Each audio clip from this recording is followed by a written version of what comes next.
আজকের আকাশটা যেন একটু আলাদা। আকাশটা ভীষণ মেঘলা, সূর্যের আলোটা ঠিকমতো দেখা যাচ্ছে না। আর সেই মেঘলা আকাশের নিচে আমাদের বাড়ির ফুলগুলোকে দেখো, কি সুন্দর লাগছে। দেখেই একেবারে মন ভরে গেল। আর তারপরই আমার যা কাজ তা শুরু করে দিলাম।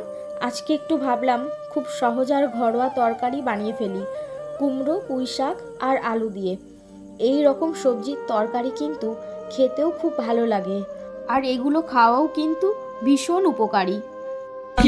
আর এই যে আমাদের পকা আমার সাথে লুকোচুরি খেলা শুরু করে দিয়েছে। এগুলো ভাজা, আর এই মাছগুলো ঝোল হবে। अच्छा ठीक है। আর এইদিকে মা সকালের খাবার নিয়ে খেতে বসে পড়েছে।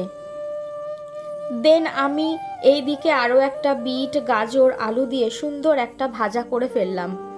আজকের মতো টাটা, বাই বাই। ভালো লাগলে অবশ্যই লাইক কমেন্ট করবেন।